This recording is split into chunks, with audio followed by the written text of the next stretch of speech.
UP Congress प्रभारी अविनाश पांडे ने कहा है कि यूपी में 17 सीटों पर कांग्रेस पार्टी चुनाव लड़ेगी और इसके अलावा सपा में समझौता हो गया है कांग्रेस के साथ में और बीजेपी को मिलकर हराएंगे, ये भी कहा।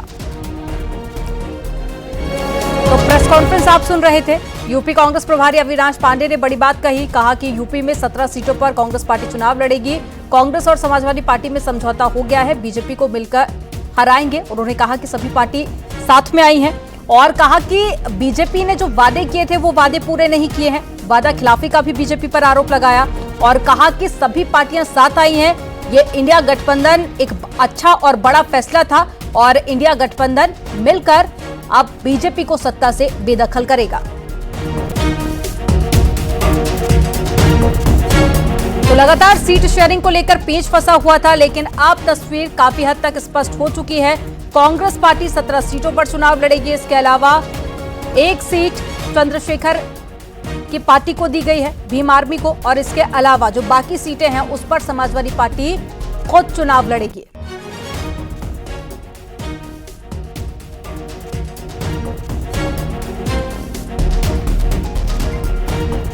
तो सीट बंटवारे को लेकर फॉर्मूला तय हो गया है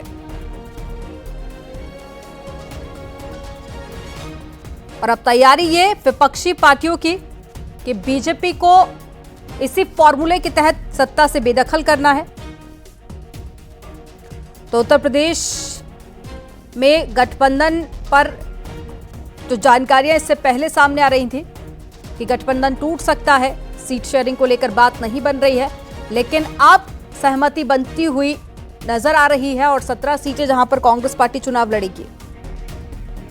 और ज्यादा जानकारी के साथ में हमारे संवाददाता जुड़ेंगे, लेकिन उससे पहले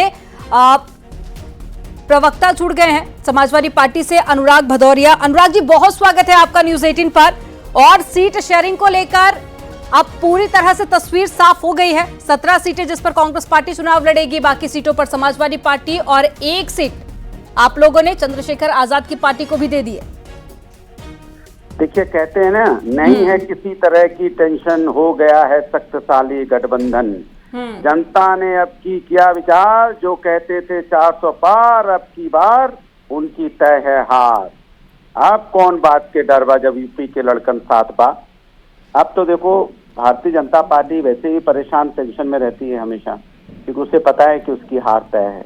अब जैसे जैसे जनता का गठबंधन होता चला जा रहा है, ये सिर्फ पार्टियों का गठबंधन नहीं है, ये जनता का गठबंधन है।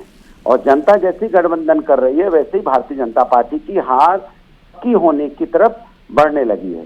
अगर वो हार का डर नहीं होता तो फिर वो इतने परेशान क्यों होते? कहाँ जो नीतीश जी को वापस खोजने जाते, कहाँ वो परिवारवादी पार्टी जिनको बोलते थे उनको अपने पास ले आते, जिन पर भ्रष्टाचार का आरोप लगाते थे उनको भी अपने पास ले आए।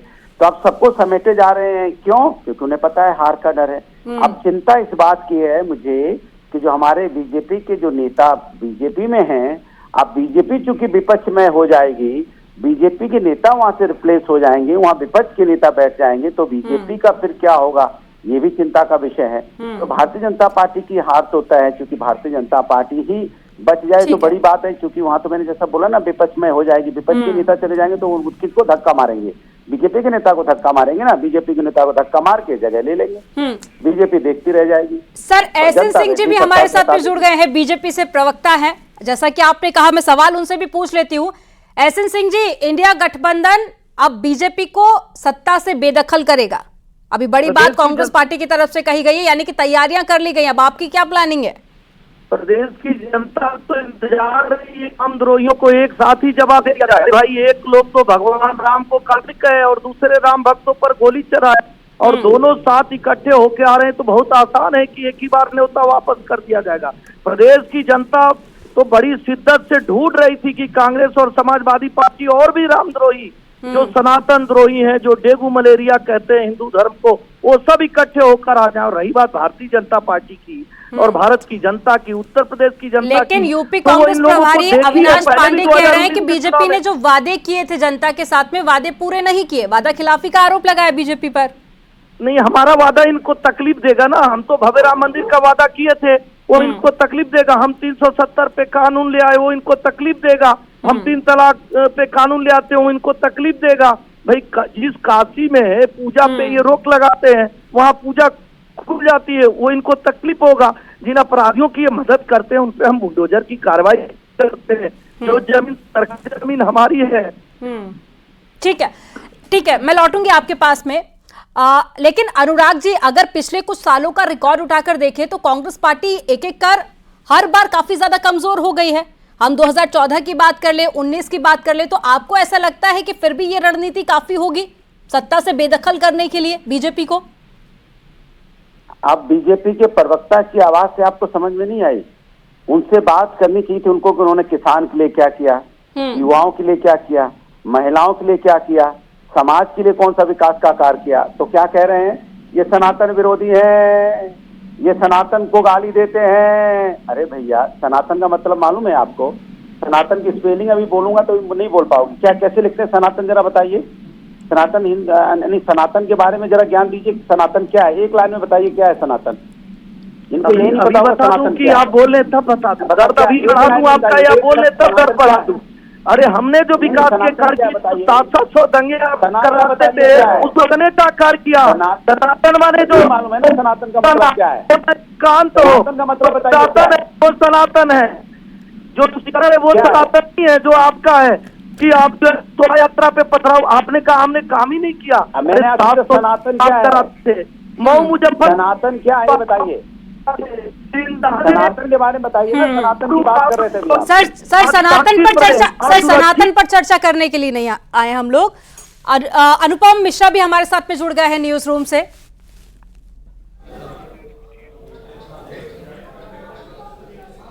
अनुपम, मेरी आवाज आप तक पहुंच पा रही है? समाजवादी पार्टी के प्रवक्ता और साथ ही हमारे साथ में बीजेपी से प्रवक्ता भी जुड़े हुए हैं।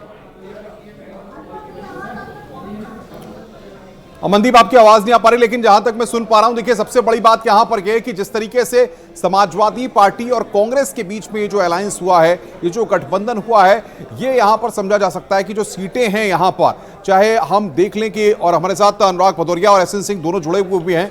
अनुराग जी, सबसे बड़ी बात यह है कि बहुत काफी उहापोह की स्थिति थी, लेकिन उसके बाद अब यहां पर औपचारिक तौर पर मोहर लगी है और सीटों का तालमेल भी हो गया है।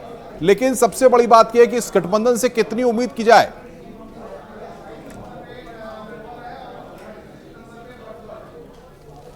ये गठबंधन समाज को आगे ले जाने का गठबंधन है और ये गठबंधन लोकतंत्र को मजबूत करने का गठबंधन है, हर व्यक्ति को अपने पैर पे खड़ा करने का गठबंधन है।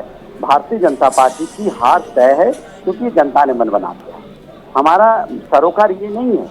हमारा गठबंधन का मतलब है कि समाज के अंदर में समाज के मुद्दों पे कैसे चर्चा हो, समाज के मुद्दों, जो समाज के असली मुद्दे हैं उसको, उस समाज के लोग जो परेशान हैं उनकी समस्या का समाधान कैसे हो, जो भारतीय जनता पार्टी नहीं करना चाहती है। इसलिए भारतीय जनता पार्टी की विदाई तय हो गई है। तो भारतीय जनता पार्टी अगर विदाई तय ना होती तो भारतीय जनता पार्टी इतनी परेशान ना होती, इतनी बौखलाती नहीं, तरह तरह की बातें ना कर रही होती।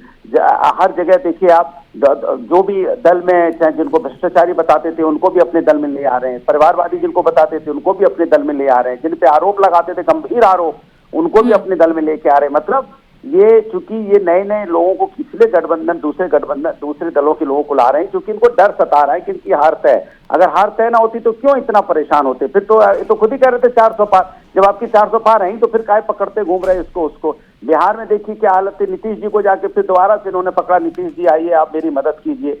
अब नीतीश जी को भी ले आए, लेकिन जनता का तो नहीं ला पाएंगे ना। अब नेता को ला सकते हैं आप इधर उधर से, लेकिन जनता तो आपके साथ नहीं है। जनता तो अपने मुद्दों पे अड़ी, किसान अपनी डिमांड को लेकर अभी भी धरने पे बैठा है। आपने देखा होगा जो हमारे सैनिक अग्निवीर, वो भी अपने मुद्दों को लेकर प्रदर्शन करते रहते हैं। महिला समस्या को लेकर महिलाएं प्रदर्शन करती रहती है। युवा लगातार रोजगार को लेकर प्रदर्शन कर रहा है। वकील जितने भी हैं प्रदर्शन करने में लगे रहते हैं। तो आप बताइए कौन सा वर्ग है जो रोड पे नहीं है सरकार के खिलाफ? वही तो जनता है, वही लोग जनता के खिलाफ वोट करेंगे और वही लोग सत्ता के खिलाफ, ठीक है सर, वोट करेंगे। अनुराग जी, इसी पर एक जवाब ले लेते हैं। सर, क्या कुछ कहेंगे? देखिए आरोप कई सारे लगाए, इससे पहले पहलवानों ने भी प्रदर्शन किया, वो भी बात कह रहे हैं अनुराग जी। इसके बाद में अब देखिए किसान दूसरी बार धरने पर बैठ गए। देखिए ऐसा है, थोड़े पढ़ लिख के आए तो खुद लिख के आए, इनकी बात को अखिलेश यादव जी नहीं मानते हैं। लेकिन मैं कह रहा हूं इनके पढ़ने लिखने से फायदा क्या अगर अखिलेश जी नहीं मान रहे? आज से नहीं कर रहे, अभी 2022 का चुनाव हो रहा था, उस समय भी ये अपनी सरकार बना रहे थे। अभी 5 राज्यों का चुनाव हो रहा था, उसमें भी मध्य प्रदेश में अपना डंका बजा रहे थे। तो मुझे लगता है अपना ज्ञान इनको अखिलेश यादव जी को देना चाहिए। अब हमारी बात कर रहे हैं, आप देखिए हमारी रणनीति के नाते 37 साल बाद का उत्तर प्रदेश का इतिहास बदल जाता है। जिसकी सरकार रहती है उसी की सरकार रिपीट हो जाती है। लेकिन हमारे नाते सर मेरा सवाल आपसे ये नहीं था, मैं आपसे किसान लोगों का वोट, जो लोगों में नाराजगी उसको लेकर मैं आपसे सवाल कर रही थी, लेकिन अब जनता तय करेगी कि वो किसको जिताती है। हमारे साथ में जुड़ने के लिए आप दोनों का बहुत शुक्रिया।